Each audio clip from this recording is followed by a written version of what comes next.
ہمارے یہاں ایک لٹیرا آتا ہے تو دوسرا جاتا ہے. پہلے یہاں پر پرویز مشرف جس کو میں آج کل پرویز مشرف کہتا ہوں. وجہ یہ ہے کہ پہلے یہاں پر تو وہ پاکستان مشرف اور پاکستان کے 8 سال انہوں نے حکومت کی، لیکن اس موجودہ حکومت نے اس کو دوبارہ فارمر پیش کر دیا اور ان کو لندن منتقل کر دیا گیا، جو کہ وہاں پر اب مسرت میں ہیں، کروز میں جا رہے ہیں، کلبوں میں ڈانس کر رہے ہیں، تبلے بجا رہے ہیں. اور کوئی بھی ہمارے موجودہ حکومت میں اتنی دم نہیں ہے کہ اس پہ آرٹیکل 6 چلایا جائے. اس پرویز مشرف نے بلوچستان میں جو ظلم کیا ہے وہ کسی سے ڈھکا چھپا نہیں ہے. انہوں نے بلوچیوں پہ کون بچائے گا پاکستان؟ کون بچائے گا پاکستان؟ کون بچائے گا پاکستان؟ کون بچائے گا پاکستان؟ آج موجودہ حکومت کے آنے کے بعد زرداری صاحب جس کو میں آصف علی بیکاری بھی کہتا ہوں، وہ اس میں بلوچستان کے عوام کے زخموں پہ مرہم نہیں رکھا اور انہوں نے صرف معافی مانگی اور کمیٹی کو التوا میں رکھا ہے جو بلوچستان کے لیے کام کر رہا ہے. اب یہ جو موجودہ حکومت ہے یہ ایک اور بل لے کر آئے شوگر بل، جس کو میں کہتا ہوں کہ یہ ہمیں منظور نہیں ہے. میں مطالبہ کرتا ہوں کہ بلوچستان کو انصاف دلایا جائے. عمران پاکستان انشاءاللہ گلی گلی یاد بنتے کون بچائے گا پاکستان؟ خواجہ قزوری صاحبہ اور باقی اپنی بہنوں، تحریک انصاف کے نوجوانوں، ISF کے چیتوں اور باقی بھائیوں کا مشکور ہوں اور مبارکباد پیش کرتا ہوں کہ آج جس اہم ایشو پر تحریک انصاف کے کارکن، تحریک انصاف کے عہدیدار، ہماری بہنیں اس شارٹ نوٹس پہ یہاں اکٹھی ہوئی ہیں.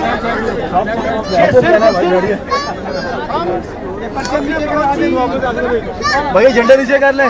بھائیوں کو یہ میسج دینا چاہتے ہیں کہ ہم ان کے ہم دکھ درد میں ان کے برابر کے شریک ہیں. انہوں نے کبھی بھی نہ اکیلا پہلے رہنے دیا تھا، ایک منٹ پیچھے اکیلا رہنے دیں گے.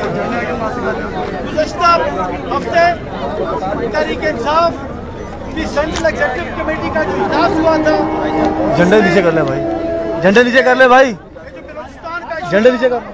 اس کو بڑے زور و شور سے اس پہ بحث کی گئی تھی کیونکہ ہم سمجھ رہے ہیں کہ نہ صرف جناب مشرف کی غلط پالیسیاں بلکہ موجودہ حکمرانوں کی غلط پالیسیوں کی وجہ سے بلوچستان وہ بلوچی جو پچھلے 60 سالوں سے اس ملک کے لیے، اس دھرتی کے لیے قربانیاں دے رہے تھے، آج وہ اپنے آپ کو اکیلا محسوس کر رہے ہیں.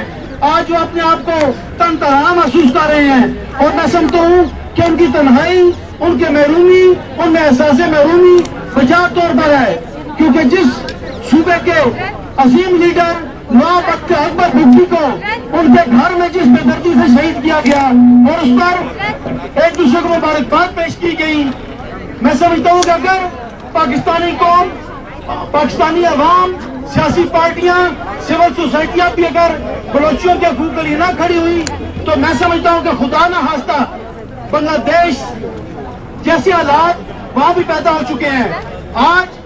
آج حالات اس نیج پر پہنچ چکے ہیں کہ وہاں پر کسی دفتر میں किसी जगह पर पाकिस्तान का झंडा, पाकिस्तान का नाम तक लेना गुनाह समझा जा रहा है। इसी सिलसिले में कल हम लोग चेयरमैन तहरीक इंसाफ के साथ और चेयरमैन तहरीक इंसाफ बलोची रहनुमाओं, वहां के लोगों के साथ, वहां की सिविल सोसाइटी के साथ, वहां के वकला के साथ मुलाकातें करेंगे और इज़हार यकजहती के लिए पाकिस्तानी कौम का एक मैसेज लेकर उनके पास जाएंगे कि बलोची इस कौम के लिए उतनी ही है, उनकी उतनी अहमियत है इस कौम के लिए जितनी पठानों की, जितनी पंजाबियों की, जितनी सिंधियों की और जितनी पाकिस्तान में रहने वाले बाकी कौमियतों की है। मैं समझता हूँ कि इस वक्त जितनी हमें फेडरेशन को मजबूत करने की सख्त जरूरत है, इससे पहले शायद कभी न थी, क्योंकि मौजूदा हुक्मरानों ने कैरी लोकर बिल की आड़ में जिस तरह मुल्क की सालमियत खुद मुख्तारी का सौदा किया है और सौदा करने की साजिश की है, हम इसकी भरपूर मजम्मत करते हैं। आप मेरा साथ देते हैं। मैं हुक्मरानों को इस्लामाबाद में इस मीडिया की तवज्जो से अपनी पार्टी के एक जो स्टेटमेंट है, पॉलिसी स्टेटमेंट है, उस पर कहना चाहता हूं कि हुक्मरानों, चंद डरों के लिए आपने पाकिस्तानी जमीन, पाकिस्तानी खुद मुख्तारी, एटमी संविधानों के और आईएसकी कुव्वत पे पाबंदियों की जो साजिश की है, हम आपकी किसी साजिश को कामयाब नहीं देंगे।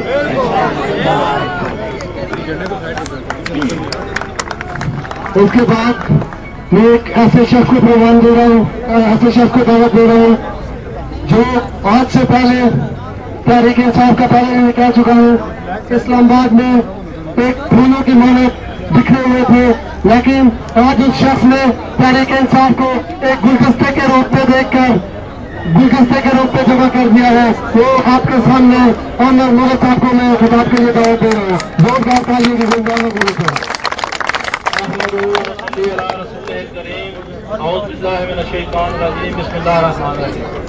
मेरे भाइयों, आज 9 अक्टूबर के दिन आज हम सब लोग पाकिस्तान की आवाम, पाकिस्तान तहरीक इंसाफ, आज हम सब ये दिन यौम यकजहती बलोचिस्तान के नाम से मना रहे हैं। मेरे भाइयों और मेरी बहनों, याद रखो, पाकिस्तान का सबसे बड़ा सूबा बलोचिस्तान, इसके साथ शुरू दिन से ज्यादतियां की जा रही हैं। शुरू दिन से बलोचिस्तान की आवाम को नजरअंदाज किया जा रहा है। शुरू दिन से बलोचिस्तान की आवाम के ऊपर जुल्म सितम किए जा रहे हैं। शुरू दिन से बलोचिस्तान की आवाम को नुमाइंदगी दी जा रही है। 65 साल तक बलोचिस्तान की आवाम ने अपने हकूक मांगे हैं और आज बलोचिस्तान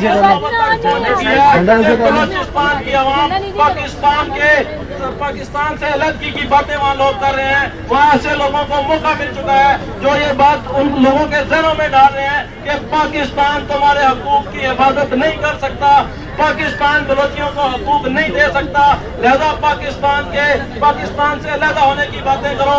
आप मेरे भाइयों सबको पता होना चाहिए, बलोचिस्तान पाकिस्तान का सबसे बड़ा सूबा है। पाकिस्तान की सबसे ज्यादा मदनियात से माला माल सूबा है। बलोचिस्तान की आवाम शुरू से मुहिब्बे वतन है, लेकिन हमारे